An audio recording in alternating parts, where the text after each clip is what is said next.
Hey guys, welcome back to the channel today. We're doing a horsepower and bourbon. As you can see, we got a little friend here. And we're actually going to talk about, for the horsepower portion, we're going to talk about data logging, keep an eye on some stuff. That way you keep your horsepower. So let's get on into that. So this week, going to do old granddad 114. So this is going to be a very first for me. As you can see, I guess you can probably see on there, the plastic still on it. I've never had this, but let's talk a little bit about it. It is a Jim Beam product. They make three different versions of this being the highest proof. They make a, let's see, old granddad, then they make an old granddad bottled and bond. Let me, so I don't say this wrong. So, Old Granddad 100, and Old Granddad 114. So, now the question may be, who is Old Granddad, right? Well, that is Basil Hayden. You may know him from another line of bourbon from Jim Beam. Basil Hayden, obviously, his namesake. But this is actually a pretty, I won't call it cheap, but economic bottle, under $30 in Ohio. So this has come pretty highly recommended by a lot of friends. You know, kind of one of those hidden gem kind of deals, I guess you could call it. But then I've had some friends say that this is actually what Jim Beam should put in the bottle for Basil Hayden's, because I will not lie, I'm not a fan of Basil Hayden bourbon. But let's get this all open and see. This thing got a massive cork and it should have a pretty good pop. It's kind of let down on the pop. But so like I said, I'm not a huge fan of Basil Hayden bourbon, but this has come pretty highly recommended by a lot of people. Like I said, kind of say it's a bottom shelf hero, kind of just sitting around, doesn't get enough credit, all that kind of stuff. So, you know, I'm assuming this 114, yeah, it's 114 proof, just double checking that. Make sure the 114 stood for what I thought it did. And it does have I mean, you can, if you've smelled a lot of like Jim Beam kind of products, you can always kind of get a hint of, you can tell it's Beam. So coats the glass pretty well. Nice color. It's got a nice sweet nose to it. So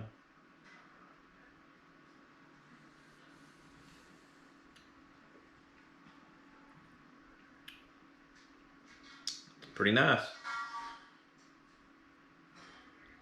It's actually really nice. Nice. Decent finish, you know, pretty decent little hug on it. Doesn't drink as hot as a 114, I wouldn't think. Let's see what if it says on here. So, I mean, there's more of a rye to it, but that was very good. Then when I was trying to look for other information on this, which I'll have to try this at a later time. Supposedly this is what James Bond liked his old fashions made with, so I don't know. I'll have to try that at home.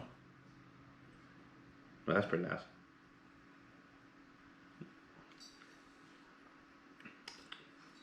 Yeah, I dig it.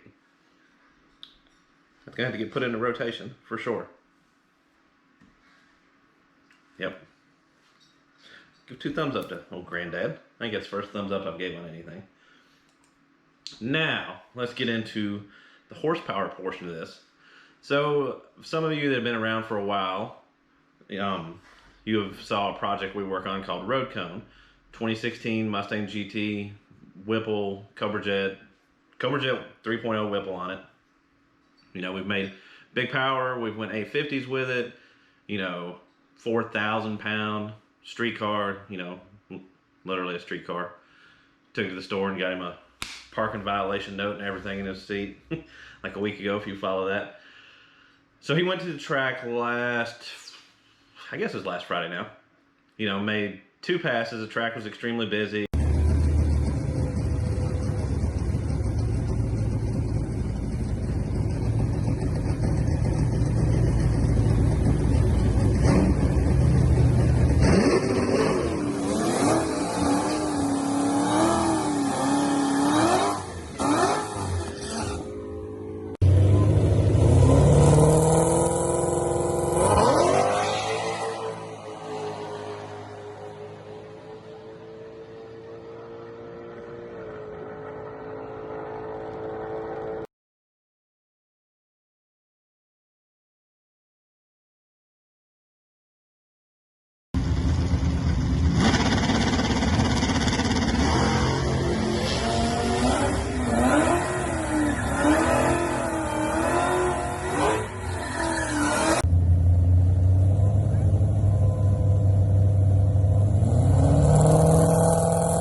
Hectic, so he got 2 passes in. You know, I couldn't be there, just busy, but you know, he is very adamant and very good about making sure everything is data logged. And you know, in this case, probably led to saving some stuff in the long run. So let me this camera going. Hopefully this view isn't too bad, isn't too shadowy and everything, and you can still see everything. But so we got the data log pulled up over here.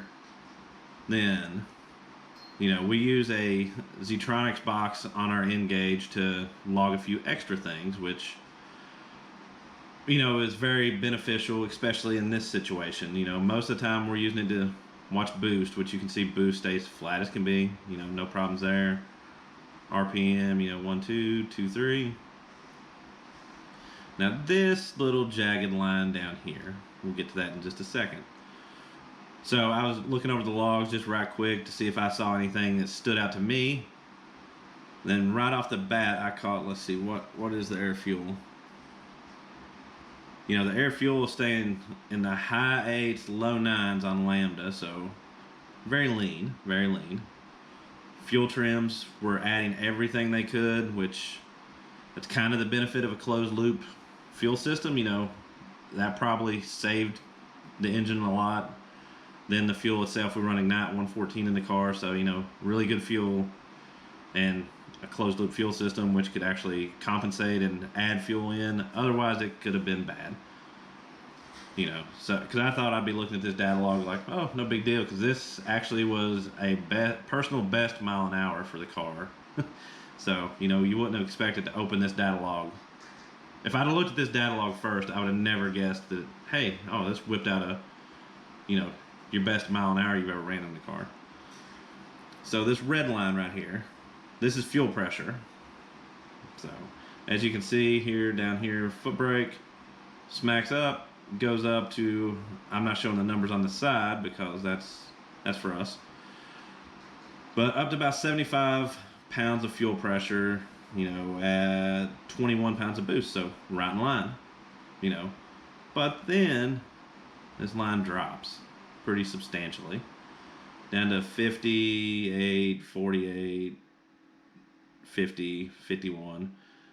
So yeah, you know, this line should have stayed up pretty close, the same shape as the boost curve, more or less. So that tells us we've got a fuel pump issue, most likely. We're gonna pull the fuel hat out, we're gonna ohm the pumps, then we've got 3 new ones coming, so we're gonna ohm them all out. Most likely we'll find one dead. Then we'll replace all 3 pumps, have 2 somewhat known spares with us.